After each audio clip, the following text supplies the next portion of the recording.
Pemerintah akhirnya menerapkan hukuman terberat bagi pelaku kejahatan seksual pada anak. Hukuman yang diwujudkan lewat peraturan pemerintah pengganti undang-undang atau Perpu Perlindungan Anak itu diyakini dapat memberikan efek jera terhadap pelaku kekerasan seksual. Yang ditunggu-tunggu masyarakat akhirnya datang juga. Rabu kemarin, Presiden Joko Widodo akhirnya memberikan senjata kepada para penegak hukum untuk menghukum seberat-beratnya pelaku pemerkosaan dan pencabulan. Senjata tersebut tertuang dalam peraturan pemerintah pengganti undang-undang atau Perpu nomor 1 tahun 2016 untuk menyempurnakan undang-undang sebelumnya tentang perlindungan anak. Perpu tersebut diyakini mampu membuat para pelaku kekerasan seksual khawatir, sebab hukuman yang diberikan teramat berat seperti hukuman kebiri sampai hukuman mati. Berlakunya nanti, ini sudah berlaku, Perpu, tapi nanti akan dikirimkan oleh Presiden ke DPR untuk disahkan. Kita berharap teman-teman fraksi di DPR akan sepakat dengan Presiden, dengan pemerintah, agar Perpu ini dapat dijadikan menjadi undang-undang. Itu kita harapan kita. Sebelum Perpu itu terbit, hukuman bagi pelaku kejahatan seksual terbilang masih sangat ringan. Undang-undang sebelumnya hanya menghukum pelaku kejahatan seksual maksimal 15 tahun penjara. Membandingkan dengan korban pemerkosaan, hukuman itu tentu tak sebanding dengan penderitaan sepanjang hidupnya. Misalnya saja yang seperti dialami NR, anak perempuan berumur 14 tahun di Sidoarjo. Ia menjadi korban pemerkosaan 5 orang lelaki. Gara-gara masalah ini, NR dan keluarganya diusir dari tempat tinggalnya dan harus tinggal di kandang bebek. Belum lagi kisah Pilu Yeye, bocah belasan tahun asal Bengkulu itu tewas di hutan karena diperkosa 14 orang. Mengungkap kasus pemerkosaan dan kekerasan seksual di Indonesia laksana mengupas kulit bawang. Makin banyak kasus dikupas, makin banyak air mata yang terkuras.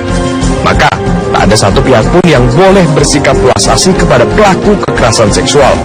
Apalagi Presiden Joko Widodo telah menggaungkan bahwa kekerasan seksual adalah kejahatan luar biasa dan penanganannya harus ditangani dengan cara-cara yang luar biasa. Tim Liputan, Metro TV. Komisi Perlindungan Anak Indonesia menyambut baik adanya hukuman berat berupa kebiri bagi pelaku kejahatan seksual pada anak. Namun di sisi lain, kalangan dokter menilai hukuman itu melanggar sumpah dan kode etik kedokteran. Komisi Perlindungan Anak Indonesia mengapresiasi hukuman berat berupa kebiri yang ditetapkan oleh Presiden Joko Widodo. KPAI berharap Perpu itu dapat menjadi bagian dalam Undang-Undang Perlindungan Anak. Hukuman kebiri diusulkan KPAI bisa diterapkan jika kasus yang terjadi merupakan kasus yang sifatnya luar biasa. Namun Ikatan Dokter Indonesia menilai hukuman itu melanggar kode etik dan mempertanyakan efektivitas eksekusi kebiri yang akan berdampak panjang bagi penerimanya. Sedangkan efek jerahnya justru dipertanyakan. Di sini kami yakin tidak hanya bisa meminimais dari tingkat kejahatan seksual itu sendiri, tapi kami yakin kebiri pun juga bisa membuat orang-orang yang tadinya hanya punya niat untuk sesuatu hal yang buruk terhadap anak ataupun melakukan kekerasan ataupun kejahatan seksual, niat mereka pun juga akan diurungi. Mengapa? Karena pada saat mereka mendapatkan kebiri, otomatis mereka ada dua yang mereka dapatkan, hukuman utamanya hukuman seumur hidup ataukah hukuman mati, semacam itu. Sehingga pilihan ini tidak begitu menyenangkan bagi pelaku karena sangat berat sekali. Atau suntikan kimiawi ini dia harus dilakukan dalam jangka waktu tertentu dan kemudian kontinu. Pada saat kemudian dia tidak dilakukan tindakan, ya tentunya akan kembali lagi hasrat dan sebagainya akan kembali lagi. Nah, siapa yang bisa menjamin kontinuitas ini? Itu yang pertama. Terus kemudian efek ke depannya tadi, efek yang nanti akan di kemudian hari, bahwa suntikan-suntikan ini akan memberikan sebuah efek untuk si orang yang dilakukan suntikan akan mengalami proses penuaan. Perpu Perlindungan Anak dan Perempuan tentang hukuman tambahan berupa kebiri bagi para pelaku kejahatan seksual mendapatkan dukungan dari masyarakat. Berikut pendapat beberapa warga masyarakat. Soalnya kan mereka harusnya kan udah lebih dewasa ya. Masa ngitun anak yang di bawah umur, apalagi anak yang di bawah umur tuh kan sekarang lagi marah banget ya di berita-berita gitu sih. Ya saya setuju banget sih secara pribadi. Kalau bisa sih mungkin secepatnya. Soalnya daripada makin banyak kriminal-kriminal seperti itu, jadi mendingan langsung tegas, langsung eksekusi dan jangan ada ampun lagi gitu. Sih itu bagus ya, maksudnya kayak sekarang itu kan kayak udah marak kejadian kejahatan seksual itu. Jadi kalau ada perpu yang terbaru ini Kebiri, semoga nantinya orang tuh akan mikir lebih panjang gitu sebelum melakukan kejahatan, ada efek jerahnya. Saya sangat mendukung sekali kalau perlu ya kejahatan seksual itu dimatiin sekalian, karena sangat merusak gitu. Dan apa sih menurut pendapat saya kejahatan seksual itu udah lebih dari biadab, udah sangat-sangat biadab. Sementara itu pemirsa, pelaksana atau eksekutor terkait aturan hukum tambahan yakni kebiri kimia dan pemasangan chip bagi pelaku kejahatan seksual terhadap anak dipastikan akan dibahas di tingkat menteri. Sebenarnya tidak ada perpu tentang kebiri. Yang adalah perpu tentang bagaimana penanganan kekerasan terhadap anak dan perempuan.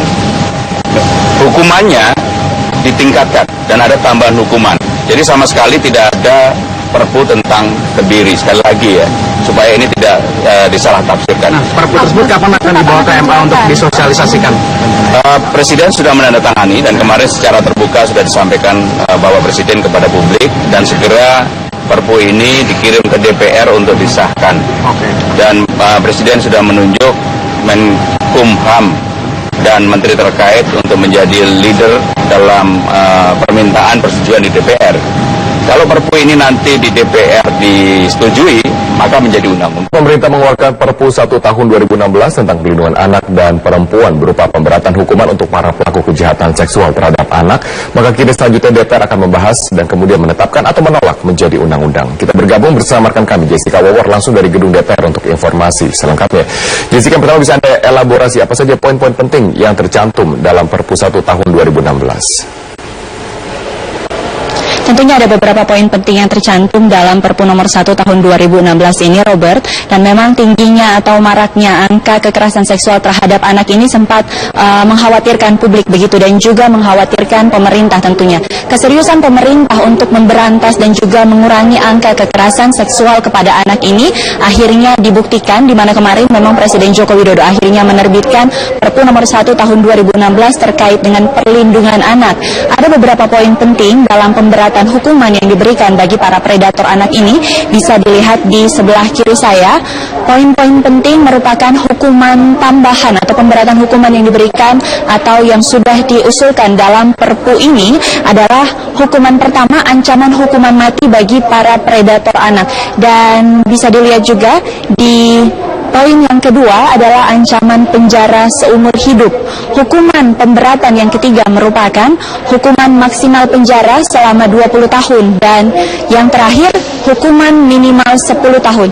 Tidak hanya pemberatan hukuman yang sudah Anda lihat dalam slide begitu atau grafis yang pertama, ada setidaknya 4 pemberatan hukuman yang sudah dirancang pemerintah melalui Kementerian Koordinator PMK yang sudah diterbitkan oleh pemerintah atau ditandatangani resmi oleh Presiden Joko Widodo kemarin. Selanjutnya juga bisa Anda kembali saksikan di sebelah kiri saya, masih ada sanksi tambahan bagi para pelaku kekerasan seksual kepada anak. Setidaknya memang dalam catatan yang sudah kami garis bawahi ada 3 hukuman atau sanksi tambahan, diantaranya sanksi kebiri. Sanksi kebiri ini yang memang sempat menuai polemik begitu di kalangan masyarakat. Ada sebagian masyarakat mendukung adanya hukuman sanksi kebiri, namun perlu dicatat sanksi kebiri yang sudah dirancang oleh pemerintah ini merupakan kebiri kimiawi dan bukanlah kebiri tradisional.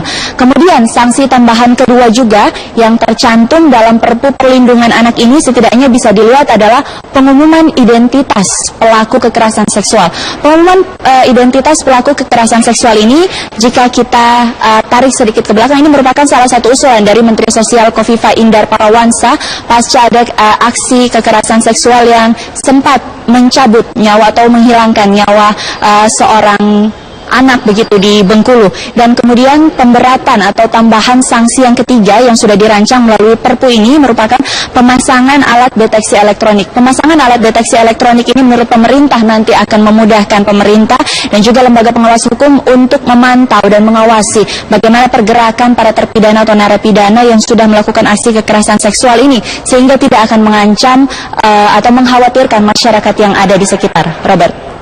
Baik Jessica, lalu setelah pemerintah sudah mengeluarkan Perpu tersebut, bagaimana mekanisme yang kemudian berjalan di DPR untuk membahasnya? Tentu sesuai dengan mekanisme yang sudah ada, Perpu yang diterbitkan oleh pemerintah dan juga sudah ditandatangani resmi oleh Presiden Joko Widodo ini, menurut undang-undang memang seharusnya sudah mulai berlaku, namun mekanisme selanjutnya tetap akan dibawa ke Dewan Perwakilan Rakyat untuk terus dibahas. Bisa juga kembali dilihat mekanisme selanjutnya dari Perpu nomor 1 tahun 2016 ini sesuai dengan ketentuan dari Undang-Undang MD3 bahwa Dewan Perwakilan Rakyat berhak atau nanti akan memberikan persetujuan. Dalam pembahasan ini hanya ada dua opsi.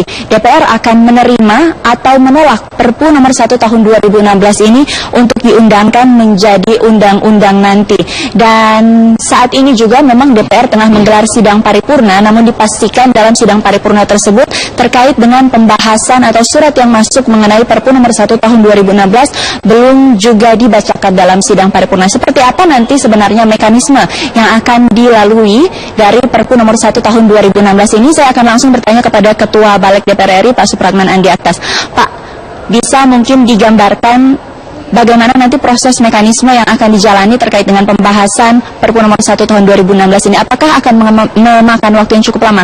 Mengingat ini merupakan atau pemerintah sudah menetapkan hal ini sebagai situasi yang darurat, begitu Pak? Pertama, apa yang sudah dilakukan kemarin oleh Bapak Presiden tentu ini adalah merespon terhadap gejolak darurat kekerasan seksual kepada anak. Dan kita hargai sepenuhnya itu. Hal ini juga berkembang sebenarnya di DPR. Jadi keinginan yang sama antara pemerintah bersama-sama dengan Dewan dalam kasus ini itu kelihatan ada semacam kesepakatan yang sudah terbangun demikian bagus. Nah, oleh karena itu kita tinggal menunggu surat resmi dari Presiden, kemudian nanti itu dimasukkan oleh pimpinan, kemudian dibawa ke paripurna. Setelah dari paripurna kemudian nanti akan diputuskan di Badan Musyawarah. Itu nanti akan dibahas di mana? Apakah di Komisi 3, Komisi 8, Pansus atau di Balik. Tapi intinya sesuai dengan ketentuan MD3 di kita itu punya waktu maksimal 3 bulan untuk menyatakan setuju, menerima atau menolak. Tetapi soal ini saya ingin sampaikan bahwa saya yakin betul bahwa perdebatan di fraksi-fraksi yang berlangsung saat ini itu hampir seluruhnya itu menyatakan sebenarnya mendukung terhadap Perpu ini. Tetapi memang ada satu poin yang masih menimbulkan perdebatan, termasuk di Balik kemarin pada saat kita membahas usulan PSK itu terhadap pemberlakuan hukuman kebiri. Tapi menurut pribadi saya ingin menyatakan saya mendukung ini, apalagi ini kan kebiri ini tidak berlaku selamanya, tidak seumur hidup. Tetapi itu untuk jangka waktu tertentu dan ini akan memberikan efek jera. Terkecuali nanti kalau dia ternyata pelakunya itu melakukan hal yang sama lagi, dalam arti kata dia residivis, mungkin itu bisa diberlakukan seumur hidup. Tetapi prinsipnya bahwa perdebatan itu karena menyangkut hal-hal yang berkaitan dengan ada yang menyatakan ini pelanggaran terhadap hak asasi manusia. Tapi buat saya ini tidak penting. Yang kita inginkan adalah ada kesepakatan bersama, ada keinginan bersama pemerintah dan DPR untuk menyikapi bahwa memang kita dalam kondisi darurat kekerasan seksual terutama kepada anak. Dari kasus yang ada dari tahun 2010 sampai tahun 2015 itu trennya luar biasa peningkatan. Kalau saya berkaca kepada apa yang disampaikan oleh Metro